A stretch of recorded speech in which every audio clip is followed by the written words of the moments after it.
Bem-vindo a todo mundo, boa tarde. Estamos começando agora o nosso Connecting.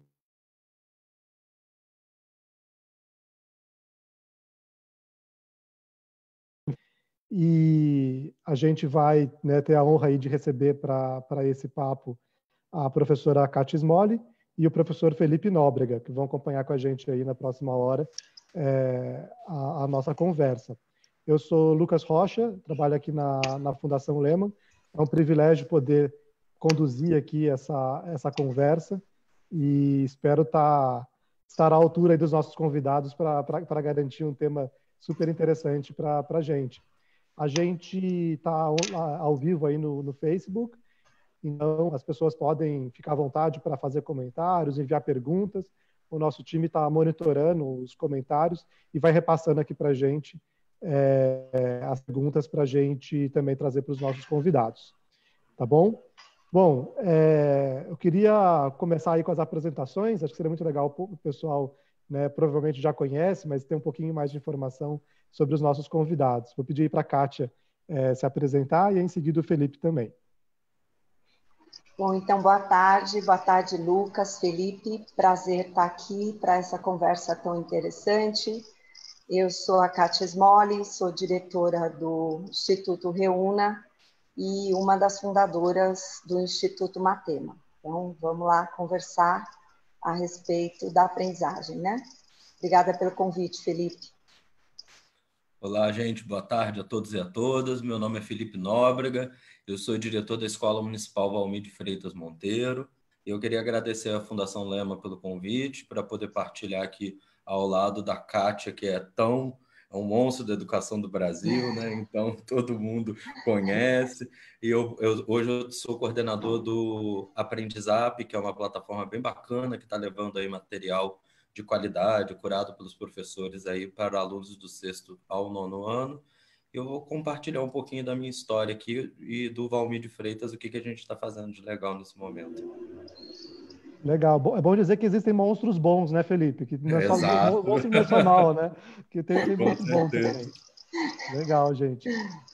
Bom, eu acho que para a gente começar, esse papo, a Fundação Lehman tem acompanhado já, né? A nossa missão é apoiar, a educação pública e tem sido isso nos últimos 20 anos, né? E a gente, tem visto já, e desde o início dessa quarentena, uma mobilização imensa, das redes públicas, das escolas, dos educadores, um monte de gente tentando fazer o seu melhor, para conseguir entregar alguma experiência de aprendizagem para os alunos. Mas a gente sabe que isso não é fácil, especialmente porque ninguém nunca viveu isso antes, né? É a primeira vez que a gente está vivenciando uma coisa dessa natureza, nessa escala. A primeira coisa que eu queria entender com vocês, como que vocês têm visto esses esforços, assim, o que é razoável esperar de um professor, de um pai, de um familiar, nesse momento? O que é razoável esperar do aluno nesse momento, que é totalmente atípico, na nossa história? Se a Kátia quiser começar. Acho que é uma pergunta bem importante, né? Eu costumo dizer que nós, de uma hora para outra, né? Nós todos, especialmente os pais, os alunos e os educadores que estão lá na escola, tiveram que se confrontar com aquilo que é muito característico do desenvolvimento de competências, né? Agir na urgência e decidir na incerteza. Porque nós todos sabemos de tecnologia, estamos cansados de ouvir que a tecnologia pode revolucionar o tipo de a relação do aluno com a escola, do professor com a educação escolar, enfim. Mas acho que nós nunca esperávamos ter que fazer tudo de uma vez, né? Então, acho que os desafios são muitos, porque nós precisamos lembrar que pai e escola, famílias e escola, são parceiros na educação das crianças, dos adolescentes e dos jovens, mas que o pai não é educado, e a mãe, a menos que eles tenham formação docente, eles não são os educadores no mesmo sentido que os professores, né? E de repente eles se viram numa situação de ter que supervisionar e aí acumular com todas as outras coisas que acho que todos nós que estamos nessa situação de afastamento social estamos vivendo, de cuidar das muitas coisas do trabalho, mas acompanhar muito, muito a educação dos filhos. Por outro lado, nós temos desafios importantes, porque cada etapa cada idade dos estudantes brasileiros vai reagir de um jeito em relação a esse momento de educação distanciada, né? Seja ela mediada por tecnologia ou não. E aí os professores, né, que também precisaram entender como é que grava vídeo, como é que manipula, que plataforma que usa, quais são os recursos que tem. Então, eu acho que o momento é interessante, porque está permitindo uma aprendizagem, quase que uma aceleração da aprendizagem, mas os desafios são muitos, né? Acesso, sistematização das experiências, enfim, tem muita coisa importante sendo feita e tem muitos desafios não vencidos, né? Acho que a gente pode depois aprofundar um pouco isso e também ouvir bem o Felipe, porque ele está na linha de frente, né, Felipe? Hoje eu virei gerente de TI, eu virei atendente de call center, eu aprendi a fazer acesso remoto em telefone, a gente vira formador de professor, enfim. O desafio é enorme, gente. A gente não tem fórmula pronta. Eu penso que o professor Antônio Novas, no início da jornada pedagógica agora do governo da Bahia, ele falou que é o momento de nós revolucionarmos e eu penso um pouco nessa linha, sabe? Eu acho que é o momento das redes e das pessoas começarem a ouvir mais a inteligência nata que tem dentro do seu corpo acadêmico. A gente tem muito professor bom fazendo muita coisa bacana por aí. Uhum. A gente não precisa de reinventar a roda muitas das vezes. A gente precisa de adaptá-la. Eu penso que o momento ele está sendo uma tsunami. A gente foi engolido por ela e a gente precisa de começar a voltar a respirar. Então, aqui, partilhando daquilo que acontece aqui na minha realidade, antes de qualquer coisa, nós fomos ouvir um grupo de professores da escola. Eu acredito, eu já mando um abraço aí para todos eles que estão aqui conosco nessa tarde, porque são eles que precisam de ter o primeiro contato com esse mundo novo. A gente precisa de falar muito hoje sobre a questão de formação continuada, que eu acredito que é um fator crucial para a gente conseguir sair dessa crise de forma não tão... A gente já vai sair com muitas marcas, né? Mas a gente precisa de aprender, de ter aprendizado nesse momento. E eu penso que a formação continuada, o contato com o professor, é a hora do diretor largar o pedestal que ele é a pessoa da escola, que ele não é. Nós somos todos professores e a gente precisa de estar juntos se colaborando. E não desprezar as periferias. Eu tenho visto, eu tenho com muita preocupação, muitas pessoas levantando todos os problemas e não propondo soluções. As periferias ela têm algo que a classe média, a classe alta do Brasil não tem, que se chama colaboração. As pessoas são muito colaborativas e eu vou trazer um pouquinho do que tem acontecido lá no Santa Cruz e Santa Rita do Zaru, uma comunidade que tem 30 mil habitantes, para vocês verem que quando a gente acredita e eles acreditam na escola, dá para a gente fazer um trabalho muito bacana e preservar a aprendizagem nesse momento de isolamento social. Legal, já estou Agora, super curioso. Lucas, você me permite só uma consideração? Eu acho que o Felipe traz muito essa questão dos educadores da escola, mas eu queria também que a gente nunca deixasse de pensar em quem está do outro lado, né? Porque não dá para imaginar que tudo será normal. Eu só troquei de ambiente, nem para o professor, nem para o aluno e nem para quem cuida dessas crianças, desses adolescentes e desses jovens, porque a hora que eu envio uma tarefa, por mais cuidada, por mais pensada que ela tenha sido pelo grupo de professores, da escola, é importante também entender como é que quem está do outro lado vai receber, né? Especialmente quando você tem famílias em situação não alfabetizada. Eu costumo, todo mundo vai entender a minha metáfora, né? Uma coisa é o professor de matemática trabalhar o teorema de Pitágoras na sala de aula, né? Outra coisa muito diferente é imaginar o pai, o cuidador, seja lá o próprio aluno fazendo isso sozinho. Então, eu acho que essa linguagem de como a gente media essas coisas também, aí só complementando, é um desafio para quem vai orientar de um outro ponto de vista que não é o docente.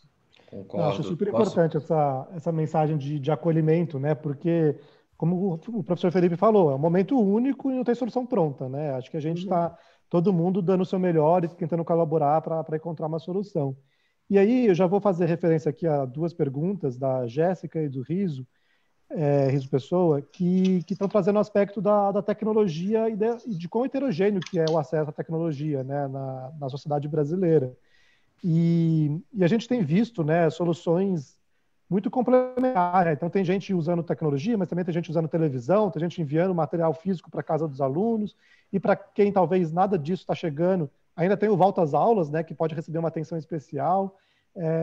Então, eu acho que, talvez começando pelo Felipe, com a experiência tua aí, que a gente ficou curioso, Felipe, também, como é que vocês estão vendo esse período para essas pessoas, em especial, que estão numa situação muito heterogênea de acesso à tecnologia ou acesso a essas alternativas que as escolas ou as redes estão trazendo?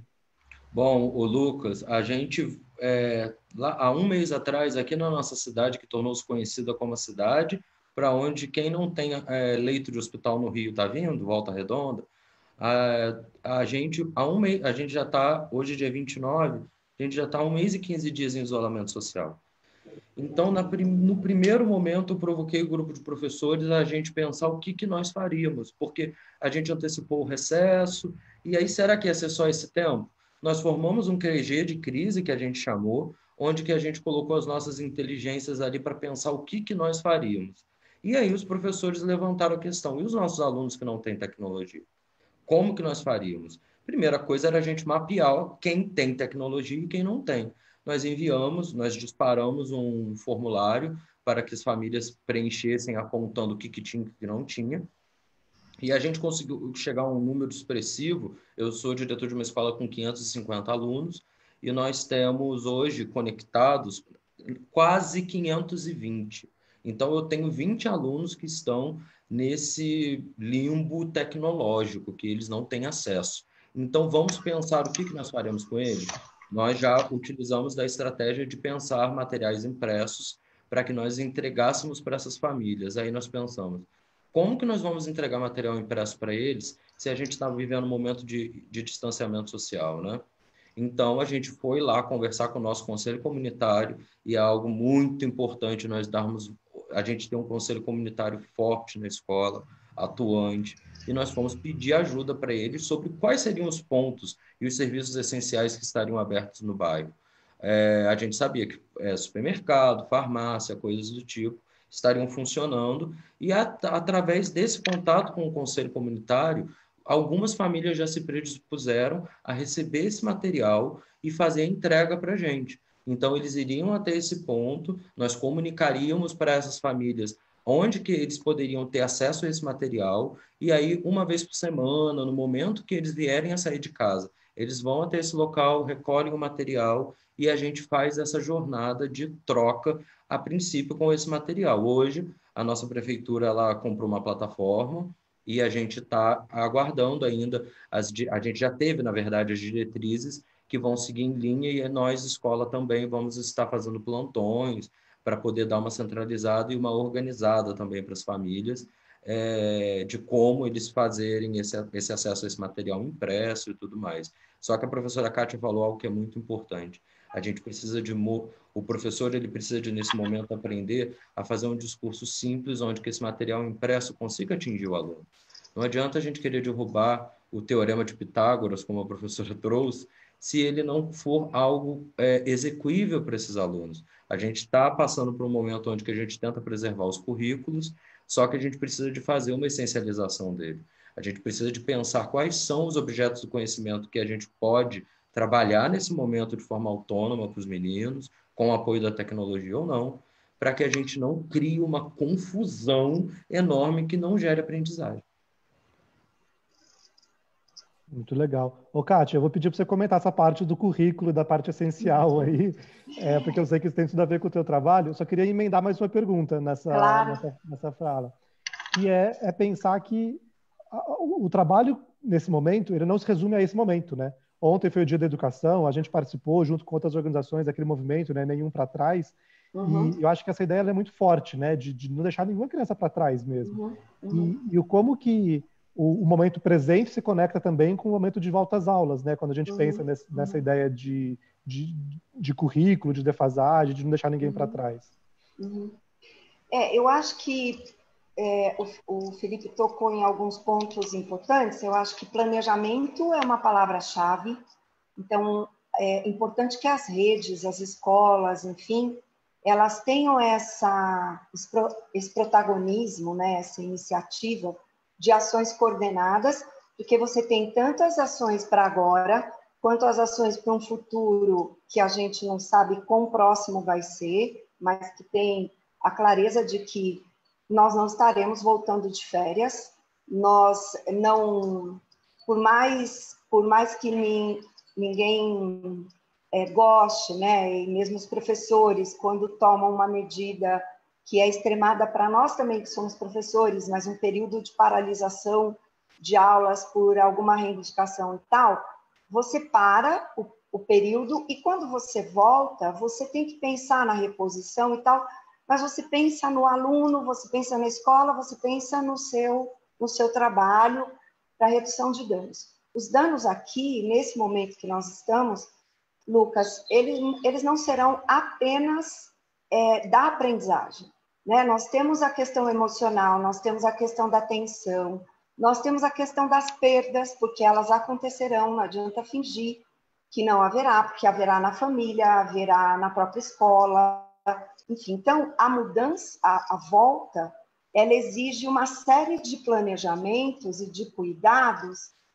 que nós não podemos esquecer. A gente agora precisa vencer esse momento da gente dizer assim, como eu vou fazer para as aprendizagens não serem prejudicadas? Isso tem que estar sempre no nosso foco, mas eu também vou precisar pensar em vários tipos de acolhida, porque a aprendizagem ela é definida por muitos fatores, e não só pelo tipo de atividade que a gente faz. Então, uma outra coisa que eu acho importante dizer é assim, voltando só um pouquinho para a pergunta que o Felipe respondeu, que a Jéssica e o Riso fizeram. Eu acho que sim, nós temos que planejar a acolhida para não ficar nenhum para trás. Mas também nós não podemos perder a oportunidade de avançar tecnologicamente com esse momento de aprendizagem, apesar de nós sabermos que o Brasil está pagando um preço muito alto pela questão da diferença social, porque ela se acentuou muito e ela se evidenciou bastante. Se nós tínhamos intuições, agora ela vai ficando muito clara, essa diferença social. E na volta, assim como agora, nós precisamos pensar uma coisa. Não basta selecionar a atividade que eu vou fazer, porque sim, a complexidade da atividade precisa ser levada em conta, mas eu preciso pensar na volta e depois da volta. Quer dizer, se nós não olharmos para as aprendizagens que são muito focais, se nós não tivermos um mapa para dizer, olha, a seleção para preservar o currículo não é pensar proporcionalmente, eu deixei de ter 25% do tempo que eu teria das 800 horas. Então, eu vou trabalhar 25% a menos das habilidades do meu currículo. Não pode ser esse o critério. O critério tem que ser, olha um pouquinho para frente e ver que aprendizagens você tem que garantir este ano, seja no momento que nós estamos, seja na volta à escola, né, com as aulas presenciais, com as atividades presenciais, para minimizar os impactos dos próximos 2 anos. Kátia, então, a gente não está falando de revisão de conteúdo, então, né? Não, de conteúdo. E nem de uma seleção aleatória, sabe?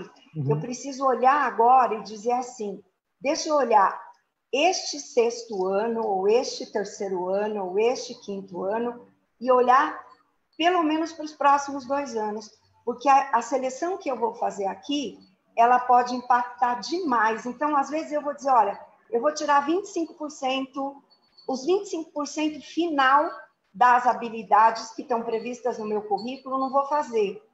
Mas será que essa é a melhor escolha? Então, nós no Instituto Reúna estamos trabalhando bastante na produção exatamente de um mapa de priorização das aprendizagens, mas não focada numa regra de 3 entre tempo e quantidade de habilidades.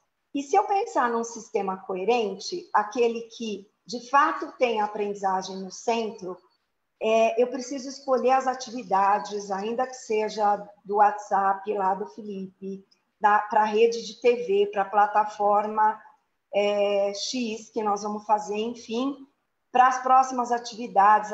Eu preciso escolher por meio das aprendizagens, porque eu preciso ir ajustando esse sistema do material, da formação do professor, da avaliação diagnóstica que virá pela frente, que é um jeito das redes perceberem também, na volta, os impactos, tanto do que elas fizeram, como de quem não teve acesso ao que elas fizeram.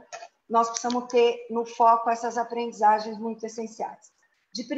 Da educação infantil até o 9º ano, a gente tem uma vantagem muito grande, que é a base, a etapa do fundamental e da educação infantil, quando ela foi aprovada em 2017, ela gerou os currículos referenciais. Então, nós já temos um bom material para pegar os focos e pensar nesse jeito sistêmico. O ensino médio é um desafio, tem gente também, o próprio Reúna está trabalhando junto com outros parceiros para a gente pensar isso, mas eu queria muito chamar a atenção que não pode ser só atividade, precisa ser a melhor atividade para provocar a aprendizagem que vai reduzir os danos para um futuro, senão nós vamos levar muito tempo para ajustar esse impacto da aprendizagem. Né? Kátia, aproveitei que você falou agora do mapa de foco do Instituto Reúna, eu mandei aqui para a equipe o link lá do Instituto Reúna, que tem a página do mapa de foco. Vou pedir para o pessoal aí da produção colocar nos comentários, para quem está acompanhando a gente poder acessar e dar uma olhadinha também. E aí... Ótimo. Só queria lembrar, Felipe, que é uma versão preliminar, né? Não está aberta para sugestão, para pergunta e tal. Nós temos lá para o fundamental, de 1º ao 9º ano, e matemática, língua portuguesa, ciências da natureza e ciências humanas sendo contempladas, tá bem? Eu vou aproveitar aqui e emendar a pergunta do Carlos Otto. Eu vou ler exatamente da maneira que ele colocou aqui para a gente. Por que não aproveitamos esse momento e não discutimos o currículo individual de cada aluno, a sua própria trajetória, que já é feita em escolas inovadoras, em outros tipos de escolas? Como é que vocês veem essa provocação do Carlos? Eu penso que é o seguinte, Lucas. Pela minha experiência, aquilo que a gente tem vivido, que tem sido muito intenso, é um momento de muitas aprendizagens, tanto para a comunidade escolar quanto para o corpo de professores. Vou usar um exemplo. Esses dias a gente estava em uma das inúmeras reuniões que a gente tem tido, todos nós, né? E aí se levantou a questão sobre o exercício. Eu quero passar uma atividade para o aluno fazer em casa, um trabalho, que ele vai fazer junto com a família e tal. Aí eu falei, beleza, como que vocês irão proceder para a correção desses exercícios? Os meninos precisam de ter um feedback. Mas eu vou ter que corrigir de um por um? Nós chegamos, enfim, àquele momento da individualização da aprendizagem, que em sala de aula, grande parte das vezes, o método do professor é passar uma atividade, ele vai à lousa e corrige a atividade junto com todos os alunos. Ele não consegue operacionalizar uma individualização do aprendizado. Agora, com as plataformas de aprendizagem virtual, seja por rede social, por onde quer que esteja sendo utilizado, o professor ele tem que se desdobrar em muitos para ele conseguir atender à pergunta daquele indivíduo que fez aquela atividade. Então, o professor ele se depara em uma situação que força ele a pensar nessa questão. Como que eu vou atender aquele indivíduo que está do outro lado e ele tem uma questão muito específica do aprendizado dele, ou ele teve um insight que eu nunca podia ter imaginado para ele resolver uma questão matemática, e aí você começa a movimentar estruturas que são muito sólidas na educação. Do professor, muitas das vezes, não conseguir dar atenção para todo mundo, das salas de aula superlotadas, que a gente sabe que isso é uma realidade do nosso país, é um desafio novo, que eu acredito que isso vai reprogramar a gente mentalmente para o retorno, porque o retorno ele vai exigir isso, que a gente consiga não analisar a massa, que a gente consiga analisar o indivíduo. Então, eu acho que é uma oportunidade incrível e acho que quem consegue avançar, especialmente tendo grupos focais tão bem organizados como esse que o Felipe está trazendo, eu acho que tem que avançar. No entanto, a questão da aprendizagem individualizada e do currículo individualizado, ele tem uma série de desafios, né? Primeiro porque nós temos, de fato, condições complexas de trabalho para o educador, né?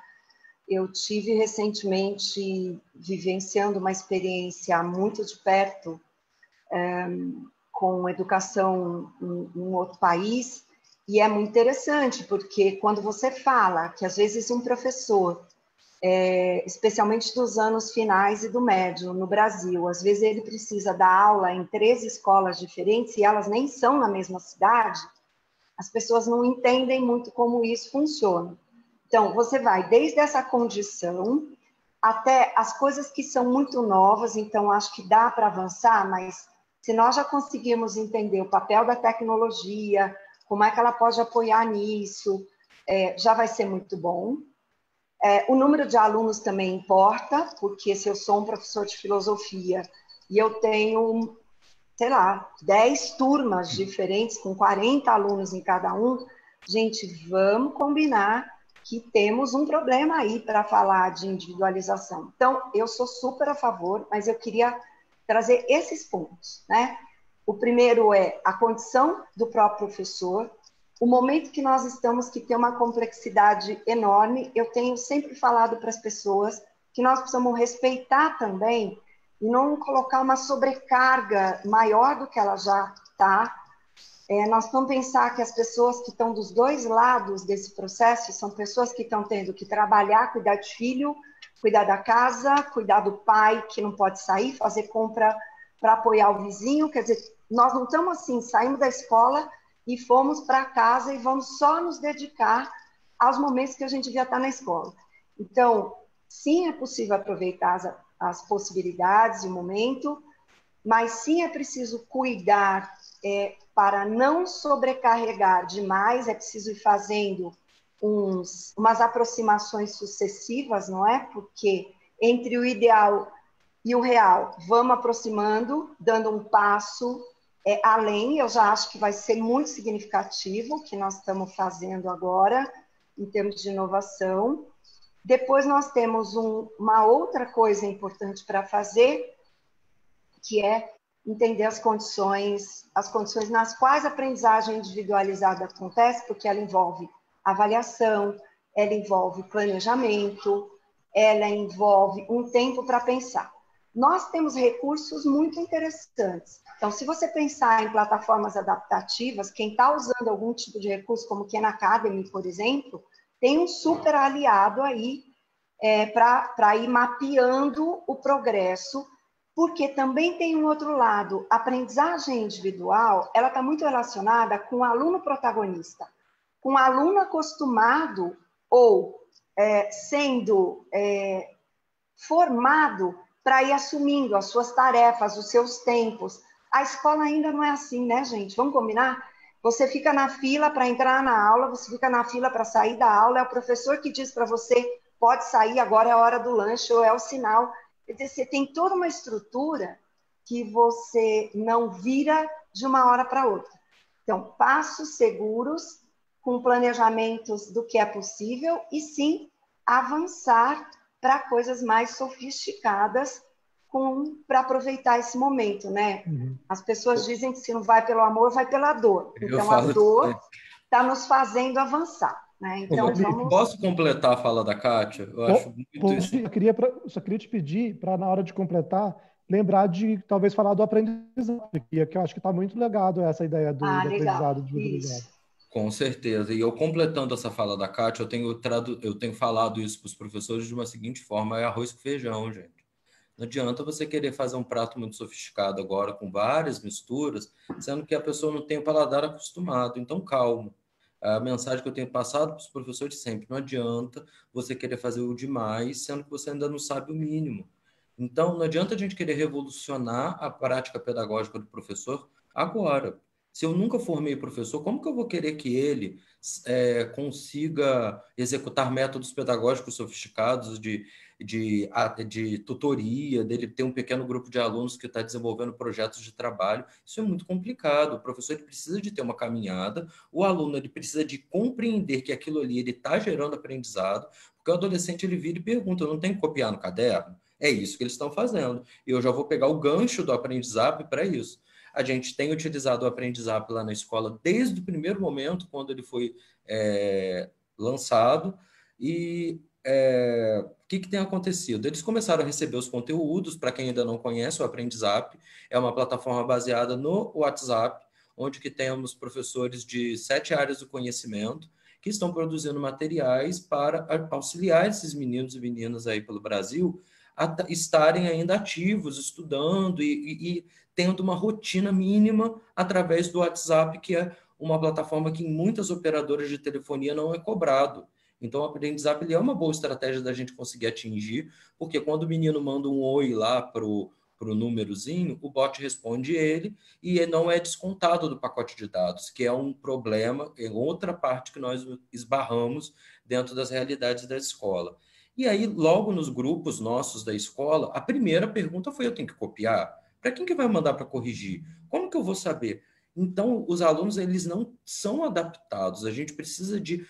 Eu falo que a curva do conhecimento nesse momento, tanto da criança quanto do adulto, do professor, ela é muito parecida com a curva da Covid aí no mundo, né?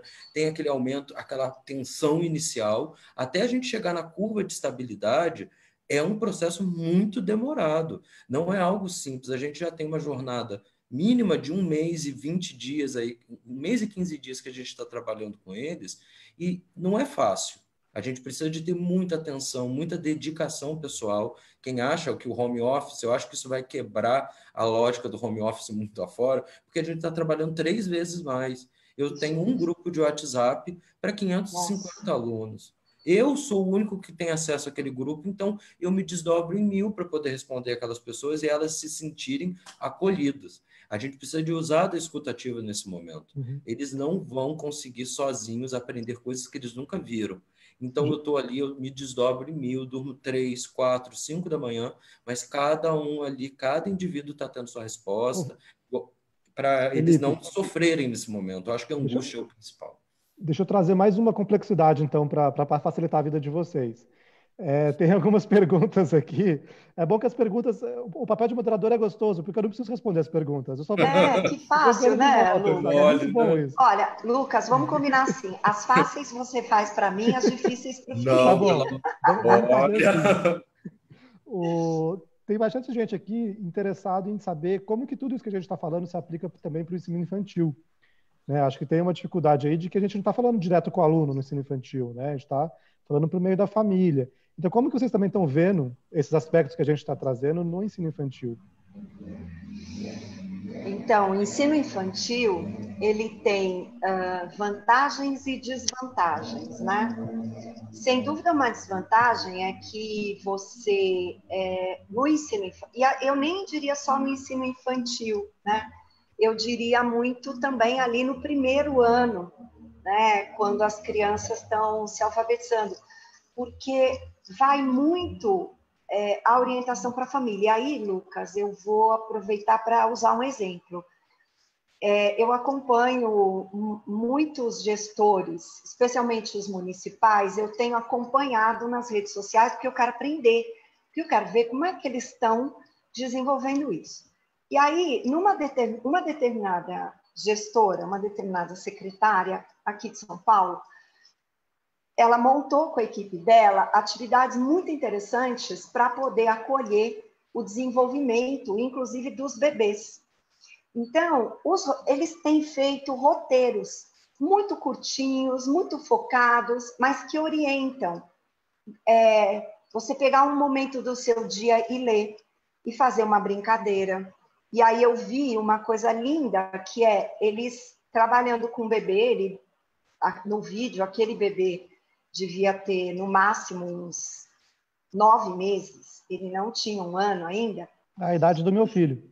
E a tarefa que foi os pais, né, os cuidadores, enfim, naquele caso aparecia muito evidentemente a mãe, fez um chocalho. com desses bem simples, da garrafinha com tampinha e com um feijãozinho dentro.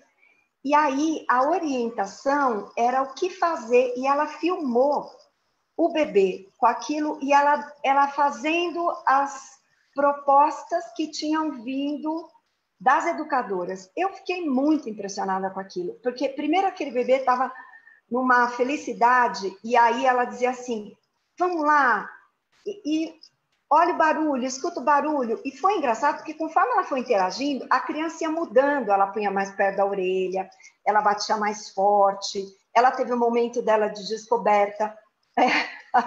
Eu não vi bater na cabeça, mas pode ser que tenha acontecido.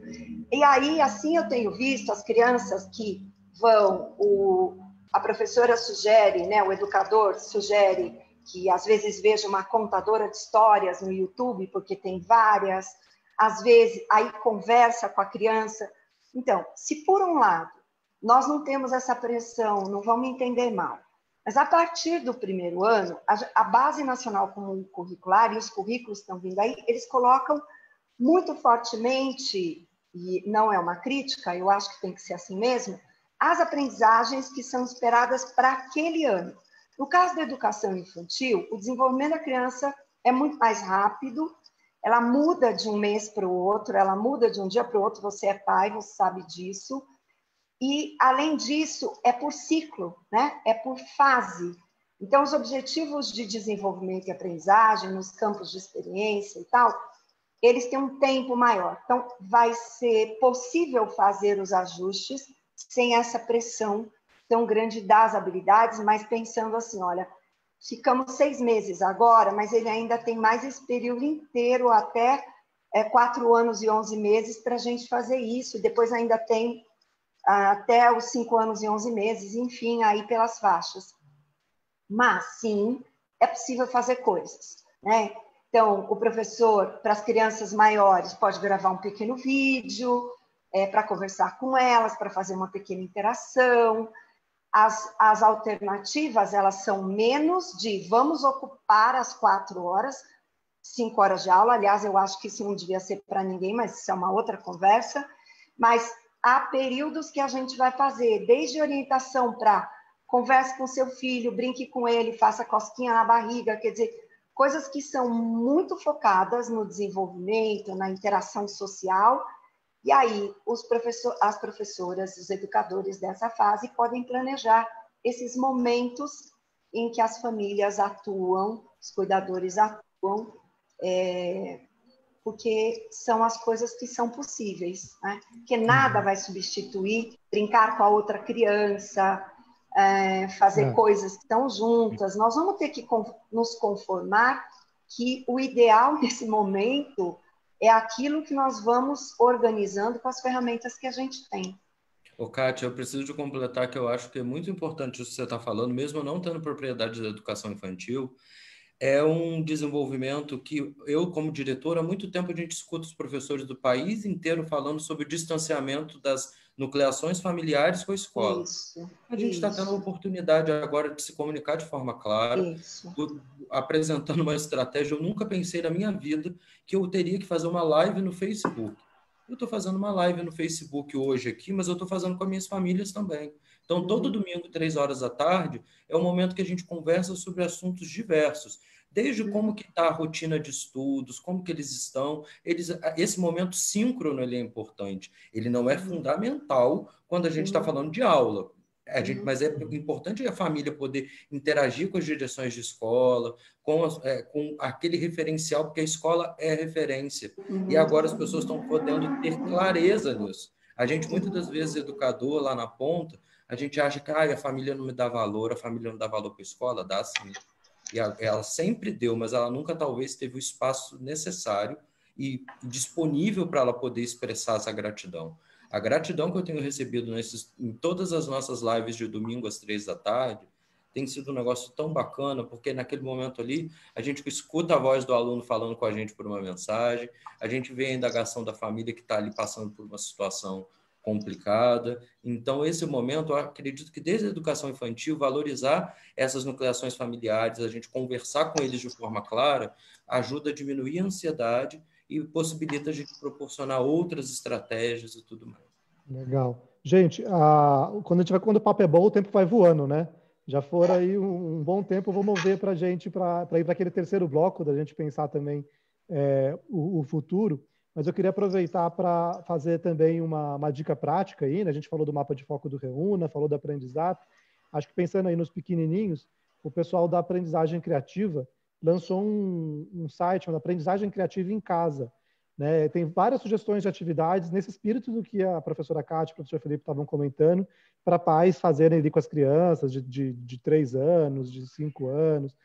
Tem atividade para passar boas horas com as crianças ali, fazendo coisas super legais e aprendendo bastante. E, Lucas, Então, eu preciso citar esse caso. Nós temos aula de robótica na escola, é um privilégio que muitos lugares do país não têm. E a professora Elaine, que é professora de robótica, junto com um grupinho dela, de alunos, tenho 2 alunos que são nossos engenhosos lá, e eles viraram, e conversando com ela, disse que os alunos criaram um grupo chamado Robótica Raiz, que eles iriam começar a fazer robótica com aquilo que eles tinham em casa. Aí a professora falou assim, a gente precisa de preparar uma mesinha, porque a gente precisa de ter um esmeril, era alguma coisa assim do tipo. Se vocês verem o que os meninos fizeram e gravaram, você cai para trás com tampinha de garrafa, inspirado na tudo aquilo que a Débora Garófalo fala, né? Eles fizeram com tampinha de garrafa, com motor de carrinho, com um pedaço de madeira. Eles aprenderam nesse momento. Eu vou falar que eles não aprenderam enormes e múltiplas habilidades nesse momento de isolamento. O pai ajudou, a mãe ajudou. Teve uma hora que ele criou um negócio que estava muito forte. E aí ele estava perto do botijão de gás. A gente falou, cuidado, olha onde que você está mexendo, que você vai explodir a casa. E ele manda áudio rindo. Então é a hora da gente se deixar inovar, né? Muito legal. Também confiar neles, né? Confiar neles, A gente já está, gente, com 300 pessoas aqui acompanhando a gente do Brasil todo, tá? Super legal. E, gente, eu vou propor um exercício agora um pouquinho diferente. Vamos pensar assim, ó. Esse negócio pegou a gente de surpresa, né?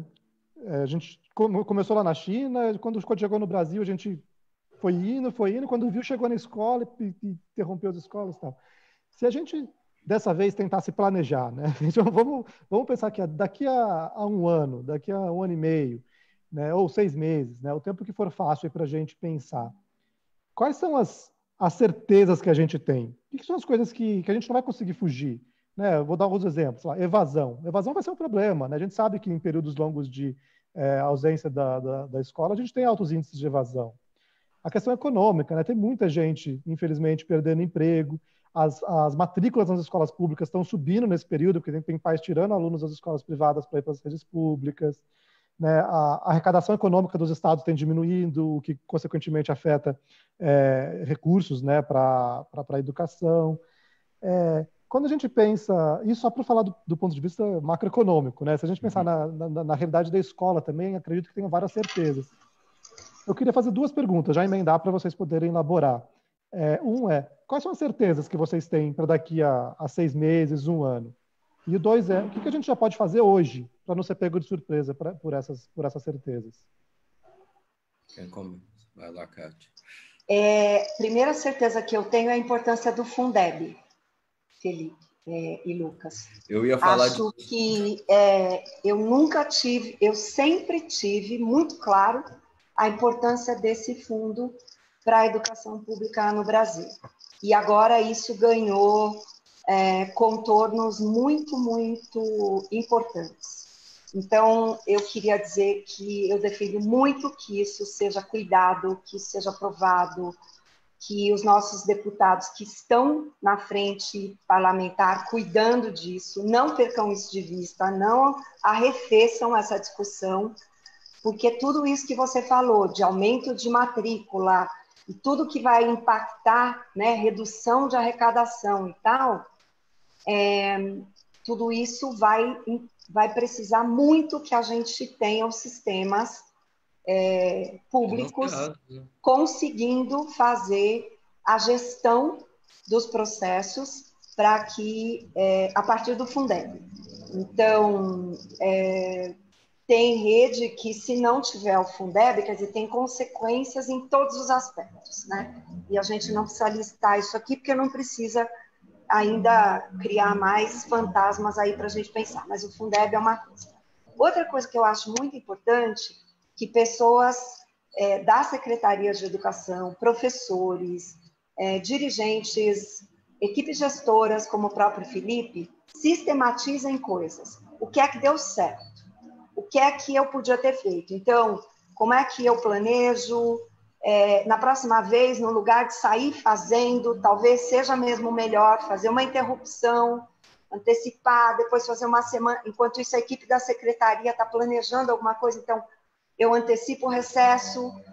Eu acho que isso é muito saudável, porque os professores vão tendo tempo para pensar lá nas coisas deles, mas a equipe da secretaria, ela tem, especialmente junto com os gestores das escolas, eles têm um papel muito importante de articular, de ajustar processos, ainda que não seja tudo perfeito, porque a perfeição é uma busca, não é a realidade, fazer isso. E a outra coisa, eu sei que a tecnologia evolui muito, mas muitas soluções serão dadas, e outras eu nem sei se nós teremos tempo de pensar.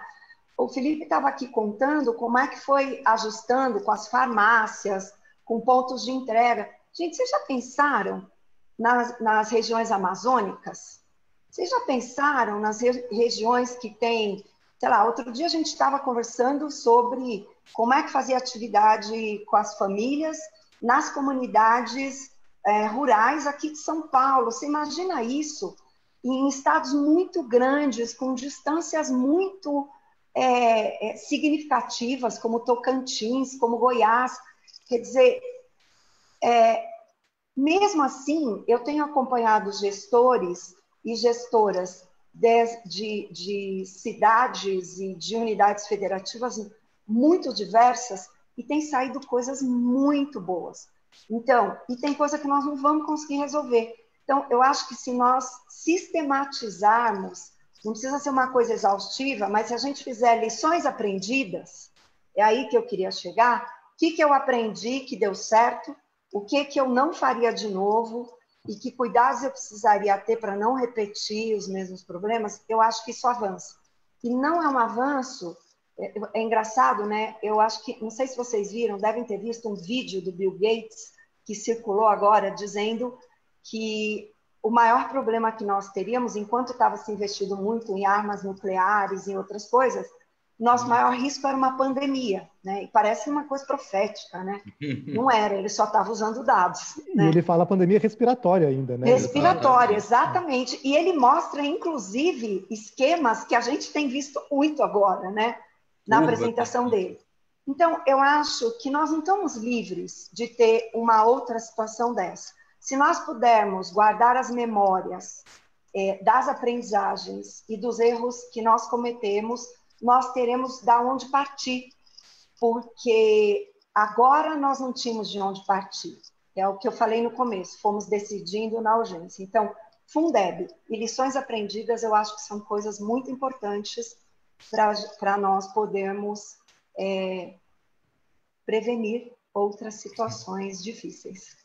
E quando a gente fala de Fundeb, né, era o que eu tinha notado exatamente, Kátia, uma sinergia, porque isso é um assunto muito urgente no nosso país, né? A gente está... Eu acho que o conhecimento que é gerado dentro das escolas, dentro das universidades, a educação brasileira ela precisa de ser um pouco mais bem cuidada, e o Fundeb, e isso tudo passa pelo Fundeb, e a gente precisa de começar a refletir. Eu tenho começado já há 2 semanas a pensar nesse retorno. Como que esses meninos vão voltar? Como que as comunidades estarão? Eu estou vivendo uma realidade de um destroçamento de empregos brutal dentro da comunidade escolar. As famílias estão passando necessidades seríssimas, e nós, escola, temos um papel como centro aglutinador da comunidade. Nós somos o único aparelho de Estado que consegue chegar em todos daquele lugar ali. A gente tem saúde, mas a saúde geralmente a pessoa vai quando precisa. A educação, a gente tem contato com todo mundo que está ali naquela realidade, né? Então, nós somos também, nós precisamos de nos preparar para esse retorno, para essa acolhida, para nós entendermos as angústias, as aflições durante esse processo e irmos nos preparando para esses novos alunos que chegarão à escola, porque eles voltarão de um processo com muitas fragilidades, mas com muitos novos aprendizados também. Eu deixo a provocação para todos aqueles que estão ouvindo aqui. O professor, a gente não é preparado, nós não somos YouTubers.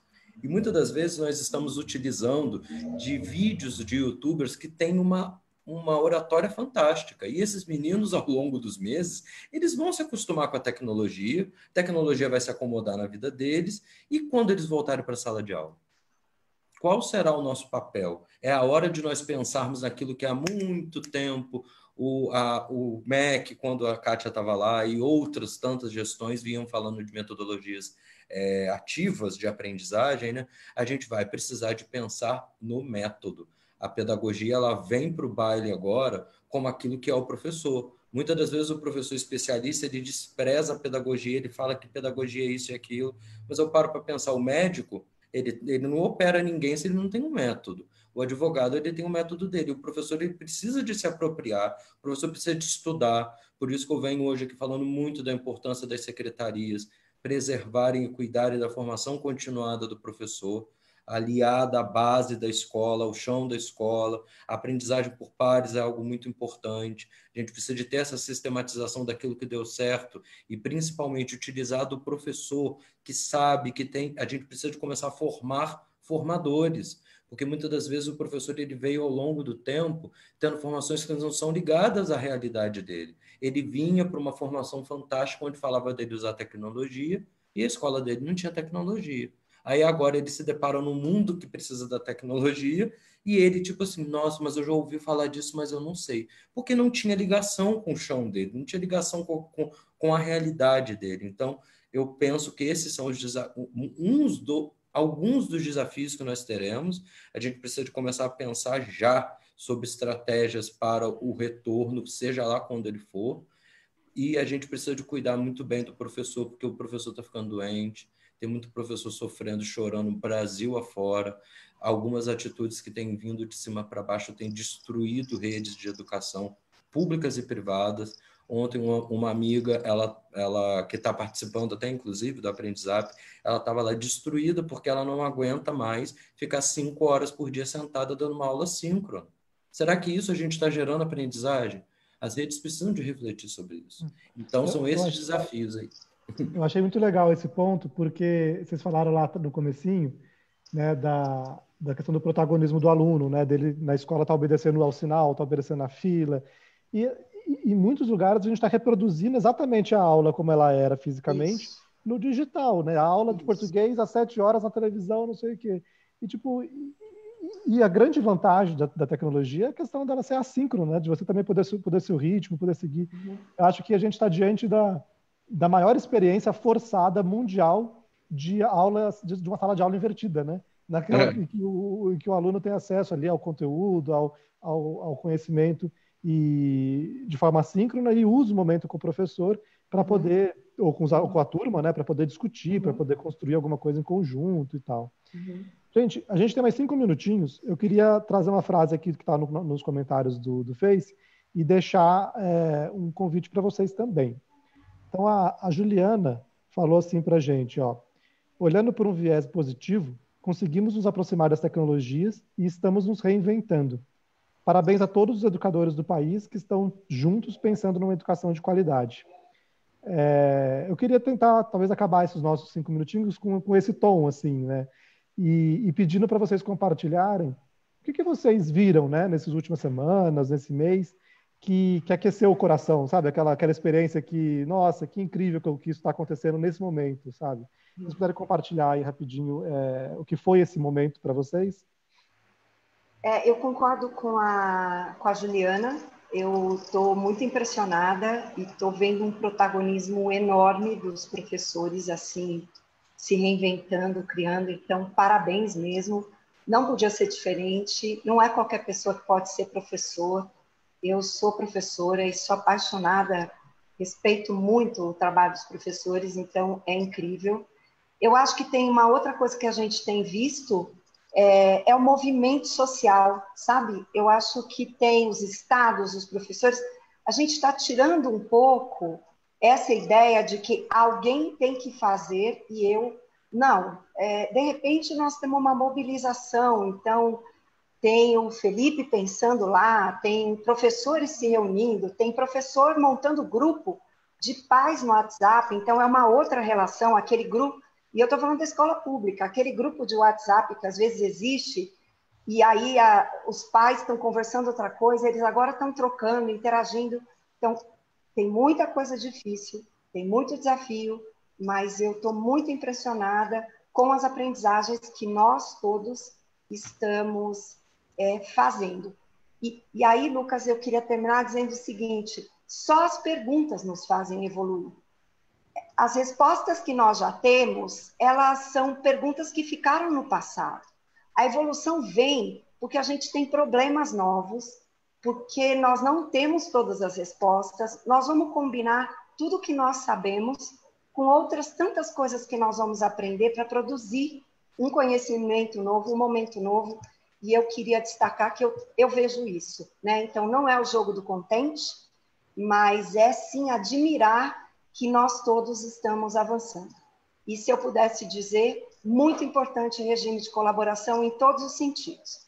Professores entre si, famílias e educadores, gestores de escola, secretaria e suas equipes, MEC concede um DINE, quer dizer, acho que nós precisamos dar um salto nesse país para poder fazer esse regime de colaboração acontecer, né? Eu concordo plenamente, colaborar é a situação, né, Cátia? Eu vou citar 2 exemplos para eu terminar a minha fala, porque eu tenho me segurado e, naturalmente, estado muito emotivo nos últimos tempos, porque nessa última semana foi quando o tsunami quebrou, né? E todos os professores, a gente estava com um grupo de professores que se predispuseram no período de férias a pensar, e agora isso se ampliou para a escola. E da mesma forma que eu vou usar o professor nesse momento para para fechar a minha fala. Eu tenho a professora Eliane, ela tem 67 anos de idade, ela é professora de matemática e ela vem de um mundo novo, de um mundo totalmente diferente para utilizar da tecnologia, né? E a professora Eliane, apoiada pelos seus pares, assim como a professora Ana, de 62 anos de idade, elas estão imersas nesse mundo da tecnologia, os professores um ajudando o outro, fazendo videoconferência, que era algo que nem existia na época quando elas estavam na escola, trocando, os mais novos que sabem e que têm maior letramento digital, ajudam aqueles que não têm um maior letramento digital. O professor não é obrigado a saber de tudo nesse momento. A gente sempre, quando está na frente de sala, acha que a gente tem que saber de tudo, né? E a gente também é aluno nesse momento. Então, da mesma forma que as comunidades, os pais, os alunos estão aprendendo, o professor também. Então, vai a importância da colaboração entre gestores escolares, gestores de secretaria e entre professores, para quando o amigo que está ali tão angustiado, não está sabendo ter uma resposta, vai lá e ajuda ele. Ajuda ele para ele. Eu acho que nesse momento a gente tem que evitar. A gente já está sofrendo de estar trancado em casa. Então, será que o trabalho vai fazer potencializar essa dor? Eu penso que a aprendizagem por par, um está juntinho do outro nesse momento é um fator importante. E, por fim, eu acho que é o mais importante, eu acho que é o vital. A gente não pode desprezar o poder das periferias. As periferias e o professor, eles vão mudar esse país. A gente tem que acreditar no poder que a periferia tem. Eu tenho lutado muito nesse momento por um projeto mental meu, de eu conseguir que todos os alunos tenham a mesma condição que aquele menino que está ali na escola particular tem, no acesso à tecnologia, num computador, é o meu sonho atual, para que a gente tenha dado real para mostrar que, tipo assim, eu tenho uma música do Rapa que fala que é só a gente regar o lírio do gueto que vai surgir um Beethoven.